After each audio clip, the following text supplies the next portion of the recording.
Everyone, कैसे हो आप लोग। तो चलिए आज ईएसआई का चैप्टर 2 लेके आई हूँ मैं, पॉवर्टी एलिवेशन। तो चलते हैं, आज ये क्लास स्टार्ट करते हैं। सो एसडीजी गोल, सस्टेनेबल डेवलपमेंट गोल का सबसे पहला ही है जो एम की and poverty in all forms from everywhere. तो सबसे पहला गोल ही यही है कि पॉवर्टी हटाना है। एक बहुत ही फ़नी सा ये मुझे मिला था, ये मैंने यूएनडीपी के वेबसाइट से निकाला है।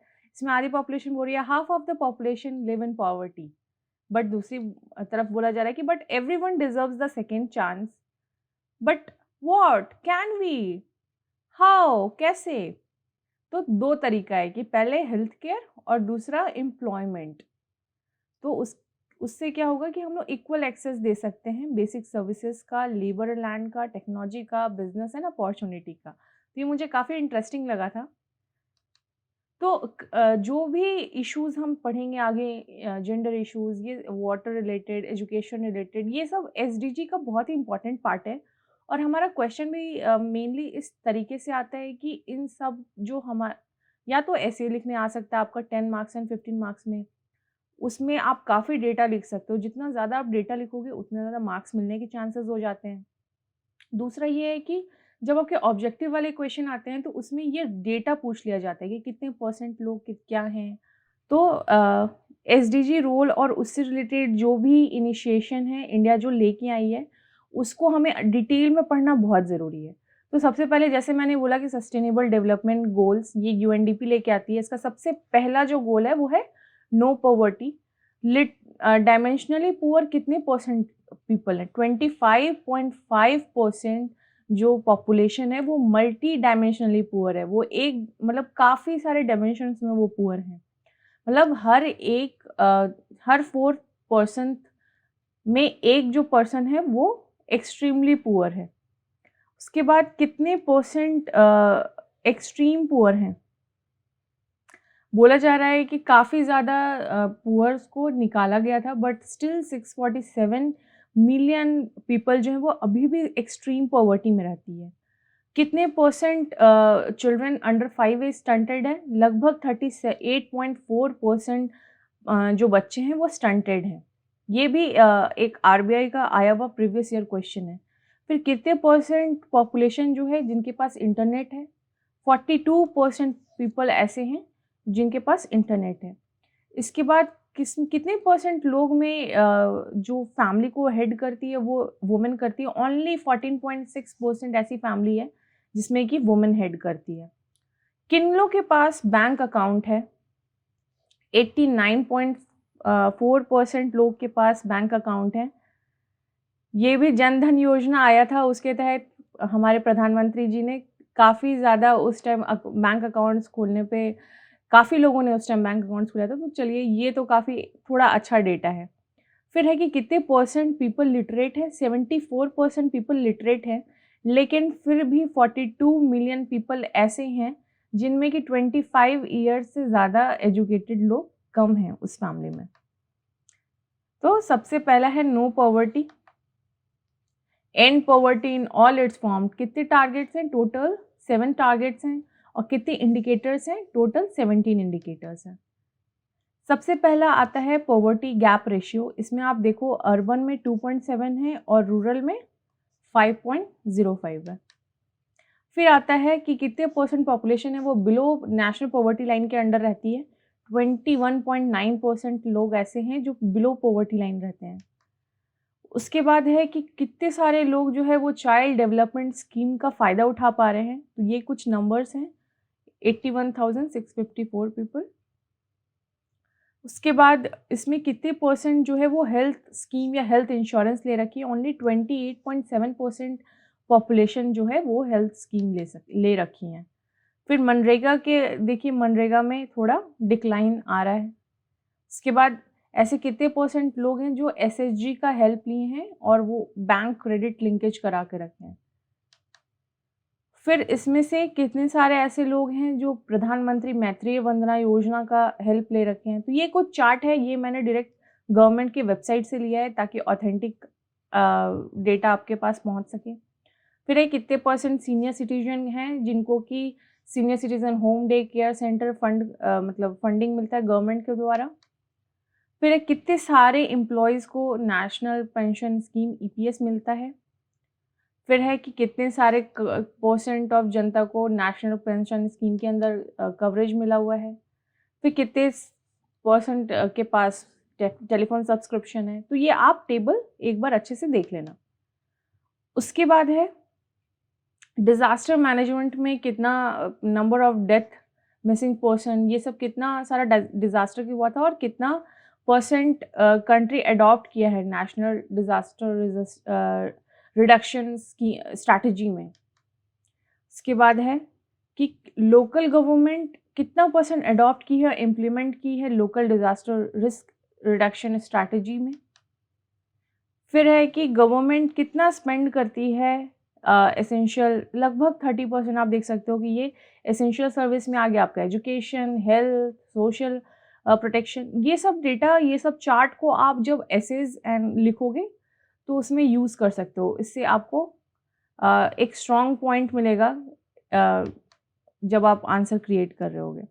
फिर ये कितने परसेंट ऑफ बजट जो है वो जेंडर बजट में जाता है, आप देख सकते हो कि लगभग 4 to 5% होता है ये। अब ये है कि जो पॉवर्टी है वो कैसे बाकी सब जैसे टोटल 17 एसडीजीज हैं तो उससे कैसे इंटरलिंक्ड है। अब जैसे हंगर से कैसे इंटरलिंक्ड है, इंडिया का क्या है, लार्जेस्ट नंबर ऑफ पीपल जो है वो इंटरनेशनल पॉवर्टी लाइन के अंडर रहती है। और कुछ कितने परसेंट लोग फूड पॉवर्टी, 195 मिलियन लोग फूड पॉवर्टी में आएगा के अंडर रहते हैं। फिर हेल्थ केयर में कैसे है, जो हेल्थ केयर कॉस्ट है, जो इनकम आता है और जो पॉवर्टी इरेडिकेशन स्कीम है उसको न्यूट्रलाइज कर देता है। इसके लिए क्या आया था, नेशनल हेल्थ प्रोटेक्शन स्कीम, जो कि हेल्थ इंश्योरेंस देता था पुअर हाउस होल्ड में। फिर है आता है एजुकेशन। एजुकेशन में कैसे है, पॉवर्टी काफ़ी ज़्यादा गरीब लोग को इन्फ्लुएंस करती है। इसके कारण मिड डे मील लाया गया था कि गरीब एटलीस्ट खाना सोच के तो स्कूल में पढ़ने आएंगे। और क्योंकि वो लोग काम कर, सबसे पहले काम करने का उनका रीज़न होता है खाना, कि अगर वो कमाएंगे नहीं तो खाएंगे क्या। तो इस प्रॉब्लम को भी टैकल करने के लिए मिड डे मील लाया गया था, ताकि वो हंगर के कारण ड्रॉप आउट कम कर सके, स्कूल से ड्रॉप आउट कम हो सके। उसके बाद आता है जेंडर इनइक्वालिटी। फीमेल फोर्स जो है वो लगभग डिक्लाइनिंग ट्रेंड में है। तो अगर वुमेन हमारे वर्कफोर्स में पार्टिसिपेट करती है तो इससे क्या होगा कि हमारे जीडीपी में बढ़ोतरी होगी और पॉवर्टी कम होगी। उसके बाद क्लीन वाटर एंड सैनिटेशन। तो बहुत ज़्यादा सैनिटेशन की कमी है, बहुत ज़्यादा, लगभग 6.4% इकोनॉमिक्स लॉस इनएडिक्वेट सैनिटेशन के कारण हुआ था। इसके कारण स्वच्छ भारत अभियान आया था, क्योंकि बहुत सारे nearly half of the population मतलब ओपनली डिफिशिएट करते थे। तो इसके लिए स्वच्छ भारत अभियान आया और ये वन ऑफ द सक्सेसफुल अभियान रहा अभी तक का। बच्चे बच्चे इस अभियान के बारे में जानते हैं। क्लीन एंड अफोर्डेबल एनर्जी, लगभग 237 मिलियन इंडियंस जो जिनके पास एनर्जी का कोई सोर्स नहीं है, उनके पास लाइट, हम इतने आराम से एसी लाइट में रहते हैं और उनके पास लाइट नहीं है। तो इसके लिए भी गवर्नमेंट काफ़ी सारा विलेज को धीरे धीरे कर रही है कि वहाँ पे 100% इलेक्ट्रिसिटी हो सके।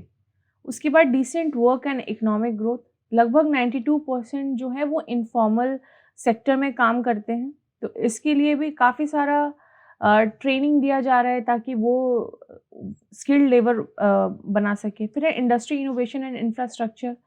इसमें क्या है कि जॉब क्रिएशन हो सके, जितनी ज़्यादा इंडस्ट्री होगी उतने ज़्यादा जॉब क्रिएशन होंगे, तो ये भी पॉवर्टी से निकलने में मदद करेगी। उसके बाद आते हैं कि रिड्यूस्ड इनइक्वालिटीज़, ये कैसे होगा, 90 मिलियन पीपल को टारगेट किया गया कि इनका पॉवर्टी को ख़त्म किया जाएगा। और इनइक्वालिटी और पॉवर्टी ख़त्म होगा तो लगभग 36% लोग जो होंगे वो उनकी इनइक्वालिटी कम होगी। जो इनइक्वालिटी है मेन वुमेन में, जो मार्जिनलाइज्ड सेक्टर में जो इनइक्वालिटी है वो कम होगा। तो इसके कारण क्या होगा, जो एक्सट्रीम पॉवर्टी है उसमें भी कमी आएगी। उसके बाद है सस्टेनेबिलिटी सिटी एंड कम्युनिटीज़, लगभग 8.8 मिलियन हाउस होल्ड हैं जो अर्बन स्लम्स में रहते हैं। क्योंकि अर्बन सिटीज़ में आपने देखा होगा कि हर एक सिटी में, से मुंबई में धारावी है, वैसे ही हर एक सिटी में एक छोटा सा एरिया होता है जहाँ पे स्लम क्रिएशन हो जाता है। तो वहाँ पे एक लाया गया कि हाउस फॉर ऑल बाय 2022, ये एक मिशन लाया गया ताकि स्लम रिहैब हो सके और पब्लिक प्राइवेट पार्टनरशिप हो सके। उसके बाद है सस्टेनेबल कंजम्पशन एंड प्रोडक्शन। तो पॉवर्टी लाइन के नीचे जो हाउस होल्ड रहते हैं वो अराउंड 70% कंजम्पशन, मतलब वो उनका फूड में ही 70% खर्च चला जाता है। उसके बाद क्लाइमेट चेंज में कैसे आएगा, 45 मिलियन जो हैं वो एक्सट्रीम पॉवर्टी में हैं और नेक्स्ट मतलब 15 ईयर तक। तो पेरिस एग्रीमेंट में डील किया गया था कि जो भी ग्रीन हाउस गैसेज इमिट होगा, मिटिगेशन होगा, हम उस पर ध्यान देंगे, उसमें कमी लाने की कोशिश करेंगे। फिर है life on land, biodiversity and ecosystem, equitable and fair access to natural resource, peace and justice. Peace and justice का होना तो बहुत ज़्यादा ज़रूरी है, वॉर किसी को भी अच्छा नहीं लगता। तो corruption, bribery, theft, tax evasion, ये सब जब तक होगा तब तक तो पॉवर्टी को एलिमिनेट, तो इन सब से रिलेटेड भी काफ़ी सारा अभियान लेके आया जा रहा है जिससे कि पीस एंड जस्टिस हो सके। फिर partnership for the goal, partnership करने के लिए हम क्या है, डिफरेंट डिफरेंट इंस्टीट्यूशन के साथ हम टाई अप कर सकते हैं ताकि पॉवर्टी में और कमी आए। फिर पॉवर्टी को मेजर करने का क्या तरीका है, दो मेन तरीका है। पहला है distribution of house hold expenditure, दूसरा है cut of which can separate poor from non poor. कितने टाइप ऑफ पुअर लोग होते हैं, पहले होते हैं क्रॉनिक पुअर। क्रॉनिक पुअर होते हैं ये ऑलवेज पुअर या mostly all the time poor ही होते हैं, ये majority of the year. Transient होते हैं, ये मतलब उनके साथ कुछ बुरा हो गया तो वो कुछ टाइम के लिए आते हैं, ओकेजनली ये रिच होते हैं बट कुछ उनके साथ हादसा हो गया जिसके कारण ये पुअर बन जाते हैं, तो ये ट्रांजिएंट पुअर। और नॉन पुअर मतलब वो कभी पुअर नहीं होते हैं। फिर आते हैं मल्टी डायमेंशनल। मल्टी डायमेंशनल में कौन कौन सा इंडेक्स, पहला हेल्थ, दूसरा एजुकेशन, तीसरा लिविंग स्टैंडर्ड। लिविंग स्टैंडर्ड में भी electricity, clean water, adequate sanitation, dirty floor, dirty cooking fuel, no asset, कुछ उनके पास एसेट नहीं है मोबिलिटी के लिए। तो ये सब 8 MDG गोल्स था जो 2008 में आया था और 2015 इसका टारगेट एरिया था, और इसी के ख़त्म होने के बाद SDG गोल आया जो कि 17 गोल था। UNDP लेके आती इन दोनों को। तो ये सब कुछ कुछ है। अब इसमें देखते हैं कि कितना क्या प्रोग्रेस चल रहा है। तो रेड मतलब स्लो है, ऑरेंज मतलब मॉडरेट है एंड ग्रीन मतलब ऑन ट्रैक है। तो हंगर एंड पॉवर्टी में अभी तो स्लो हो गया है कोरोना की वजह से। उसके बाद एजुकेशन में भी हम मॉडरेट हैं। जेंडर इनइक्वालिटी एंड इसमें हम ऑन ट्रैक हैं। चाइल्ड मॉर्टेलिटी में भी मॉडरेट हैं हम। मैटरनल हेल्थ में हम काफ़ी पीछे हैं अभी। फिर मलेरिया एंड अदर डिजीज़ में भी अभी हम मॉडरेट ही चल रहे हैं। फिर है इन्वायरमेंट सस्टेनेबिलिटी, इसमें भी मॉडरेट ही हैं हम। और ग्लोबल पार्टनरशिप फॉर डेवलपमेंट, इसमें हम ऑन ट्रैक हैं। तो अब आप देखो, सबसे पहला जो इसका गोल था, eradicate extreme hunger and poverty, इसमें कितने परसेंट पीपल जो हैं, 21.92% लोग जो हैं वो पॉवर्टी लाइन के नीचे हैं। रूरल में 5.05 है, अर्बन में 2.75 है। और कितने परसेंट अंडरवेट चिल्ड्रन है 3 साल के नीचे, 40% ऐसे चिल्ड्रन हैं जिनका अंडरवेट है। फिर यूनिवर्सल प्राइमरी एजुकेशन दूसरा था, इसमें कितने परसेंट प्राइमरी एजुकेशन में लेते हैं, इनरोल करते हैं, 88.08%। कितने परसेंट ग्रेड 1 से ग्रेड 5 तक पहुंच पाते हैं, 86.05। लिटरेसी रेट क्या है 15 से 24 ईयर तक, 86.1%। फिर है तीसरा था promote gender equality and empower women. उसमें क्या है कि जेंडर पैरिटी इंडेक्स क्या है, 1.03%, विच इज़ प्रिटी बैड। फिर प्राइमरी लेवल पे इतना है, सेकेंडरी लेवल पे 1% है। मेल लिटरेसी कितना है, और फिर share of women in non agriculture सिर्फ 19.3% है। उसके बाद कितना परसेंट सीट जो है वो नेशनल पार्लियामेंट में है वुमेन का, सिर्फ 12.18 सीट जो है वो वुमेन ऑक्यूपाई कर रही है। रिड्यूस चाइल्ड मॉर्टेलिटी, मतलब बच्चे जो पैदा होते ही उनकी जान चली जाती है, उसमें रिड्यूस करना। तो कितने मॉर्टेलिटी रेट में कितना आया है, 49 है अभी 1000 में। इन्फेंट मॉर्टेलिटी रेट कितना है, 40। और 1 ईयर ओल्ड चाइल्ड का इम्यूनाइजेशन अगेंस्ट मीजल्स है 74.1%। फिर मैटरनल मोर्टेलिटी रेट, इसमें जो वुमेन चाइल्ड बर्थ देते हुए उनका डेथ हो जाता है वो 1 लाख में 167 है, और स्किल्ड हेल्थ पर्सनल कितने हैं 76.2%।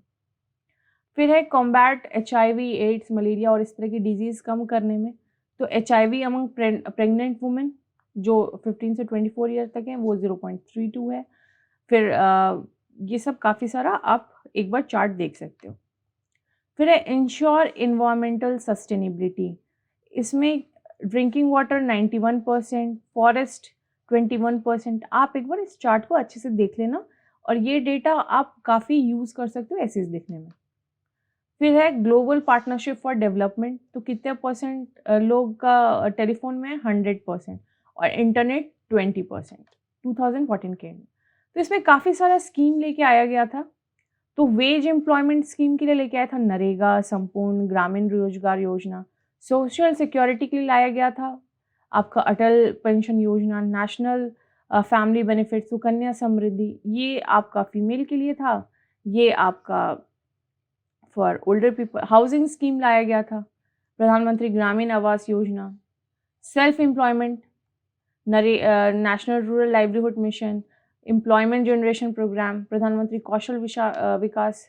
अब आते हैं अटल पेंशन योजना।